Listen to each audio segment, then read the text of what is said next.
waandishi habari mnaweza kupiga makofi. Nyie mna gani? Shabari jona nani bana? Asante. Haya bwana. Asante Mheshimiwa Waziri, na sasa ni fursa ya maswali. Kwa mwandishi wa habari ambaye ana swali, tafadhali nyosha mkono, jitambulishe jina, unatoka chombo gani, halafu uulize swali. Tunaomba muulize maswali mafupi, nenda moja kwa moja kwenye swali kwa sababu ya muda. Asante. Makrina. Mimi naitwa Makrina, natoka Crown Media. Swali langu la kwanza, Profesa, mmesema mtakaa na wawekezaji. Je, hao wawekezaji watakuwa ni wawekezaji wakubwa ama wadogo? Kwa sababu kumekuwa na changamoto nyingi sana kwa wawekezaji wadogo. Lakini wengi wanakuwa na malalamiko kwamba hata wakija kwenye hizo ofisi hawasikilizwi. Wakija mwekezaji mkubwa ama wakati anapewa priority zaidi kuliko hawa wadogo. Sasa katika majukwaa yenu, je, mtatenga huo muda wa kukaa na hao wawekezaji wadogo? Jambo jingine kuhusiana na hiyo issue ya vijana kuwawezesha. Kwenye issue ya mikopo kumekuwa kuna malalamiko kuanzia namna ya mchakato wenyewe, vijana wanavyopatikana. Sasa mnawahakikishia vipi wananchi kwamba hichi kinachoanzishwa itakuwa ni fursa kwa wote, hata yule ambaye hana connection yoyote anaweza akapata hiyo nafasi, kwa sababu issue ndio iko hapo. Kumekuwa na malalamiko mengi sana.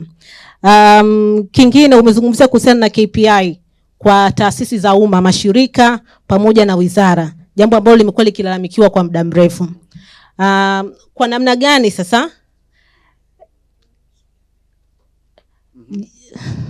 Okay. Je, hizo KPI zitawekwa wazi kwa wananchi? Kwa sababu vitu vingi wananchi wanalalamika, hata kama mkisema huwa haviweki wazi, ili mwisho wa siku na wenyewe waje waweze kupima.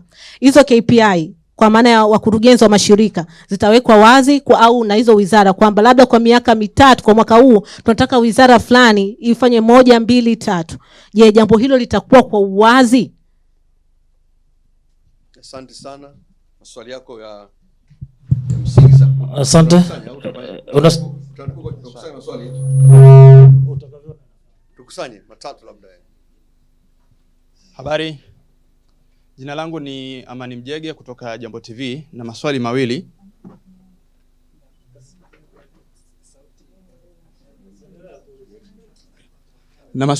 Swali la kwanza, tunaona kwamba kuna pressure ya kisiasa ambayo inaendelea hapa nchini. Sasa kuzingatia kwamba kuna hiyo pressure ya kisiasa, kama Wizara ya Mipango na Uwekezaji, na tunajua kwamba utulivu wa kisiasa ni moja ya vivutio vinavyowafanya wawekezaji waende nchi fulani. Kwa hali ambayo inaendelea sasa hivi nchini, hatuoni kwamba masuala ya uwekezaji na uwekezaji kwa ujumla unaweza kuathirika?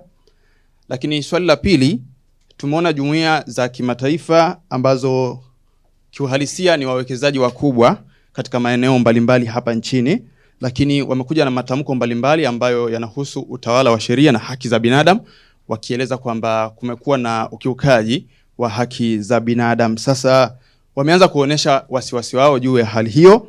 Hatuoni kwamba kwa yanayoendelea ni kama tunapiga hatua 10 mbele lakini tunarudi nyuma hatua 100? Na wewe kama waziri ambaye unahusika na uwekezaji pamoja na mipango, una ujumbe gani kwa hizi jumuiya za kimataifa hasa katika eneo lako? Shukrani. Mheshimiwa Waziri, mimi ni Suleiman Msuya. Natoka gazeti la Raia Mwema. Swali langu la kwanza ni kulikuwa na malengo ya serikali kwamba sekta ya uwekezaji ichangie kama dola bilioni 15 kwa muda fulani. Labda hiyo hatua kabla hatujaanza haya mchaka mpya, tangia Rais Samia alivyoingia iko ndio mikakati yake anazungumzia, tumeenda nje na yeye nani alikuwa anazungumza hayo na ulikuwepo. Hili liko kwa kiwango gani? Swali la pili ni uwekezaji kwenye kilimo. Umezungumzia hapo alizeti. Lakini dunia inaamini katika mafuta ya mchikichi. Ni kweli kulikuwa kuna hamasa kule Kigoma. Hili inaonekana hujalizungumzia kwa kina. Nini mkakati katika eneo hili, hasa mazao ya mchikichi ambayo mafuta yake ni bora na ni salama kwa afya ya binadamu? Lakini swali la tatu ni swala la uwekezaji. kuna watu wanakuja kuwekeza, lakini wa ndani na wa nje wanapata changamoto sana kwenye taasisi ambazo zinasimamia. Nikitolea mfano, taasisi moja inaitwa, kampuni moja inaitwa Wellworth, inahusiana na masuala ya mahoteli. Hii kampuni Wellworth inahusiana na masuala ya mahoteli ya kitalii. Imekutana na changamoto ya kushindwa kwa taasisi ya serikali kusimamia majukumu yake kwa mujibu wa sheria, baada yenyewe alikuwa anafanya kazi ya ujenzi wa miradi kukiuka sheria. Hivyo hili na kuomba kama hutaweza, kuna wajibu unaweza kulifanyia kazi, kwa maana wapo na wako hapa posta, ofisi zao ziko hapa mjini, wanatabika sana kwa sababu ya mwekezaji anakomishwa na mtu ambaye alipewa kazi ya utenda, lakini ameenda kwenye kama mamlaka ya serikali inaitwa TIRA, hakuna ufanisi wa kutatua tatizo lao. Swali dogo la mwisho ni EPZ umekuwepo na hii kitu tangia miaka ya nyuma, zaidi ya miaka 10 na performance ya uwekezaji kupitia EPZ kwa mikoa yote ikoje kwa sasa?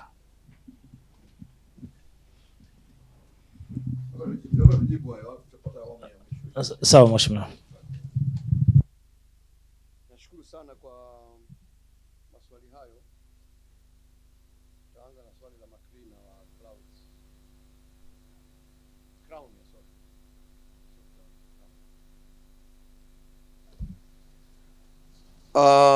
Kwenye huu mkutano, na ndio tumeanzisha kwa sababu hiyo, kwa kweli, kwa sababu tunao mkutano unaitwa TNBC, Tanzania National Business Council, ambayo Mheshimiwa Rais anakuwa mwenyekiti. Kutokana na ukubwa wake na uzito wake, wahudhuriaji wengi wanakuwa ni wafanyabiashara na wawekezaji wakubwa. Sasa huu wa mawaziri ambao tunafanya kila baada ya miezi mitatu utakava wawekezaji wote wakubwa na wadogo, na inawezekana tukaamua kabisa kwamba okay, kwenye kota hii tunaweza tukaita tu wawekezaji wa kati na wadogo. Tena tukasema tu huu mkutano utakuwa ni kwa ajili ya wawekezaji wa ndani tu. Kwa nadhani hili tutaliaddress kwa mtindo huo, ili tuweze kuwasikiza watu wetu wa karibu zaidi, tuweze kusikiza concerns zao. Kwa nadhani ni maoni mazuri sana, ni kuhakikishia kwamba tutazingatia kwamba inawezekana katika kukutana mara 4 kwa mwaka, tunaweza tukaamua mara 1 au mara 2 wawekezaji wa ndani tu, na kwa kiwango fulani wale ambao ni wadogo na wakati. Kwa mfano wa vijana, umeelezea kuhusu wasiwasi, sije sasa tukapeana kishikaji. Ndio nimeeleza tutaweka mfumo ulio wazi, transparent, inatangazwa, kila mtu anajua vigezo ni hivi, unaomba panel ni hii. Tutaweka kila hatua wazi, kama ambavyo nimetangaza maeneo ya wazi kabisa. Vijana, mchakato wa kuomba tutaweka wazi, waliopata wataweka wazi, na wao waliokosa utaelezwa kwa nini umekosa. Tutajitahidi kuweka mfumo ulio wazi, ili kwamba hata ukikosa, Kitila kakosa, Juma kapata, Kitila ajue kwa nini amekosa na Juma kapata, ili ajue kwamba kwa kweli mwenzangu alinizidi hiki. Kwa hiyo hili ni kuhakikisha kwamba tutaliweka wazi sana, ili haya mambo ya connection yasiwepo, kwa sababu sio mambo mazuri.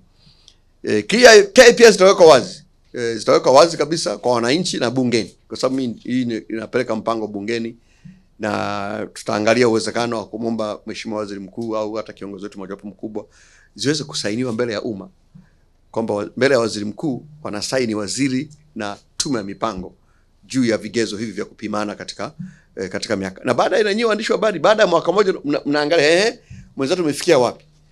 Kama uliahidi kuongeza kitu fulani kutoka 5 mpaka 10, tukupime statistically. Kwa hiyo ni kuhakikisha kwamba tuliweka wazi, na pengine tutamwomba Mheshimiwa Waziri Mkuu aweze kukubali watu wasaini mbele yake, kwa sababu ndio msimamizi mkuu wa shughuli za serikali. Swali la pili, ndugu yangu Amani kutoka Jambo TV, pressure za kisiasa, jumuiya ya kimataifa.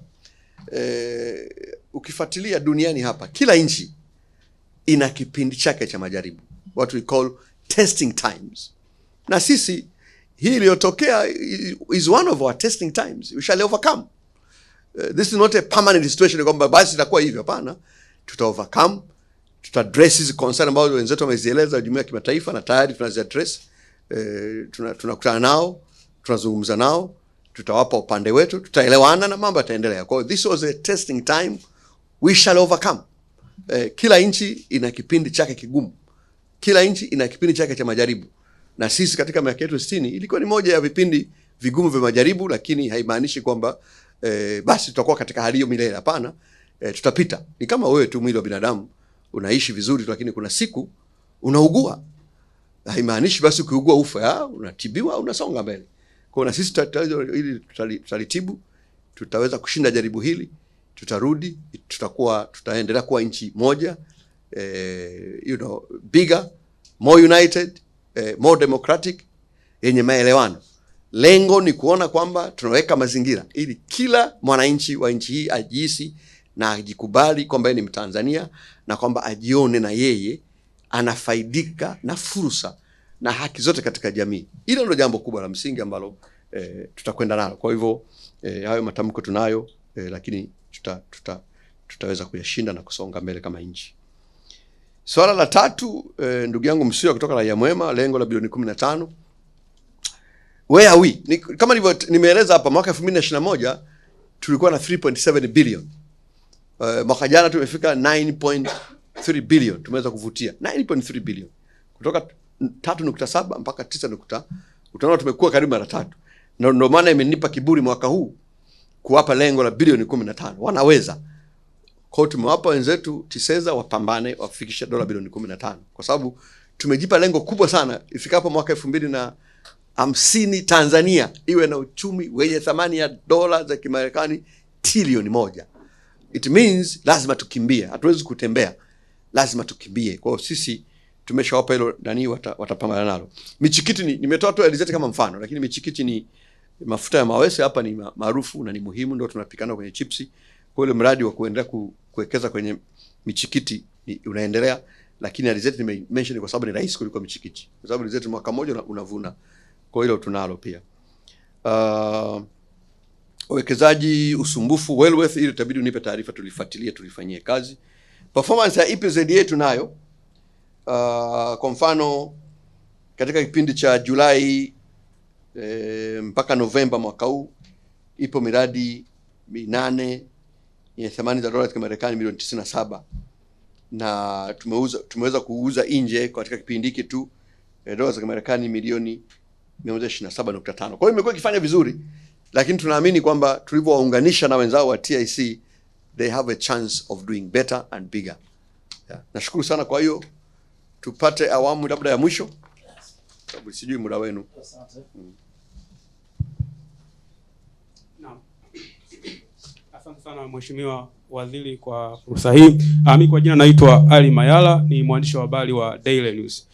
Swali langu la kwanza nalielekeza moja kwa moja kwenye upande wa target, kwa maana ya ease of doing business and investment. Kwa sasa hivi kwa Africa ranking Tanzania tuko kwenye nafasi gani, lakini pia na global ranking, na tuna matarajio gani the next 5 years to come? Lakini pia kwenye upande wa technology tumezungumzia uanzishaji wa Youth Investment Resource Center.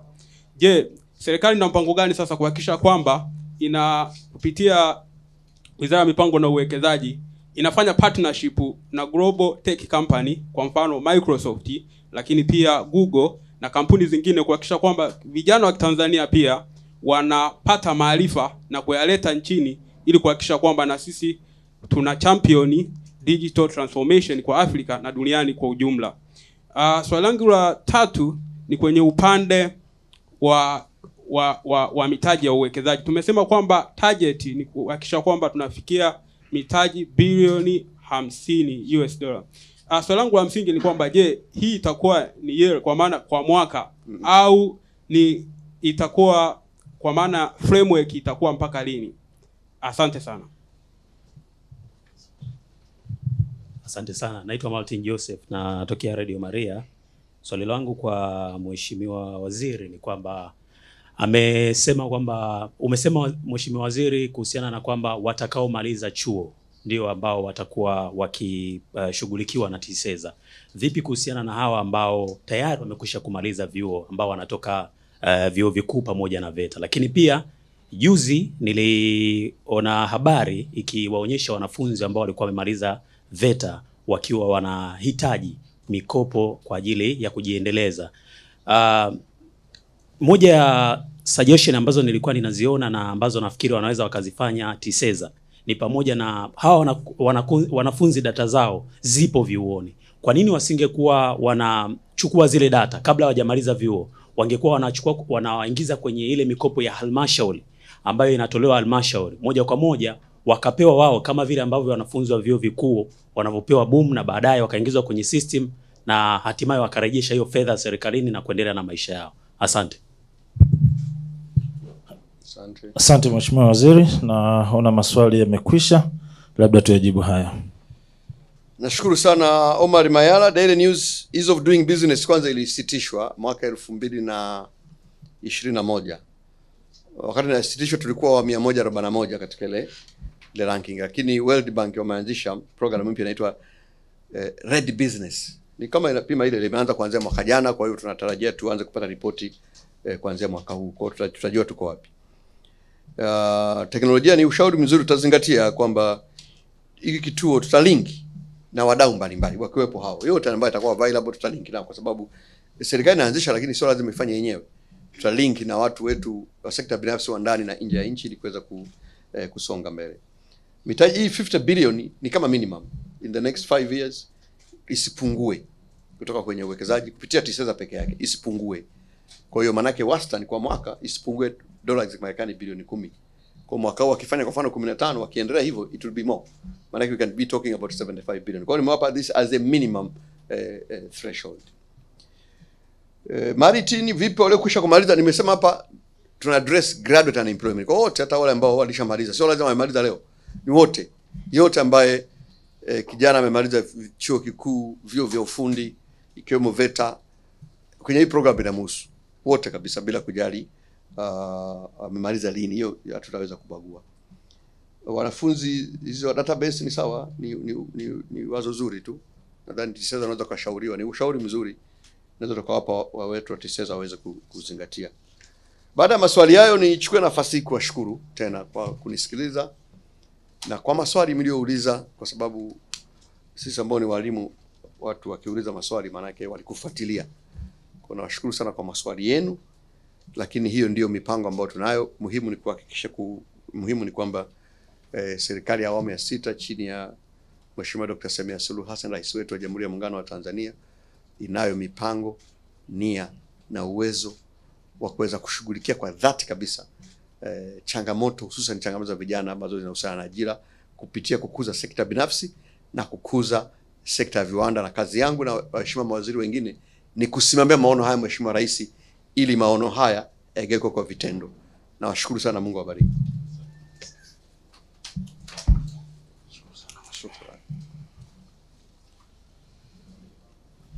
Asante sana Mheshimiwa Waziri Kitila Mkumbo, Profesa, kwa taarifa hiyo nzuri kwa waandishi wa habari. Ninaamini kupitia vyombo vya habari Watanzania wote hususan vijana watakuwa wamekufuatilia na wameona fursa ambazo zinakuja katika kipindi cha miaka 5, na wale wanafunzi ambao wako vyuoni kama wanaingia, basi watakuwa wanafuatilia na watafahamu nini cha kufanya katika kuhakikisha kwamba wanajenga kesho yao iliyo bora kupitia uwekezaji. Tunakushukuru sana. Ndugu waandishi wa habari, tunawashukuru sana kwa kuwa nasi hapa leo, na tunaamini kupitia nyinyi Watanzania wote vijana watapata taarifa hizi na kutumia fursa ambazo Profesa Kitila Mkumbo, Mheshimiwa Waziri, amezieleza hapa. Uwekezaji, maeneo mbalimbali ya uwekezaji, mmeambiwa kuna maeneo ya kilimo, maeneo ya teknolojia, kila eneo. Kwa hiyo basi ni muhimu sana sisi kama vyombo vya habari kuweza kuchampion taarifa hizi, kuhakikisha kwamba wanazitumia vizuri, ili kila mmoja wetu aweze kuona fursa sehemu gani anaweza akafit na kutumia fursa hiyo katika kutengeneza ajira. Tunakushukuru sana, tunawashukuru sana waandishi wa habari.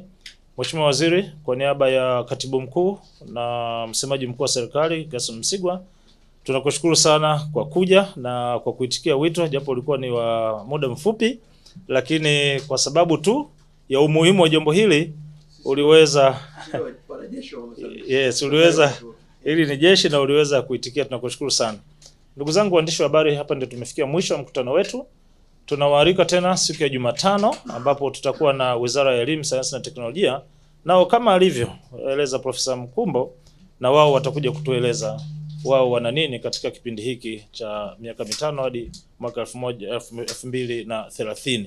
Tunashukuru sana, karibuni sana, muendelee kuwahabarisha Watanzania. Asanteni sana.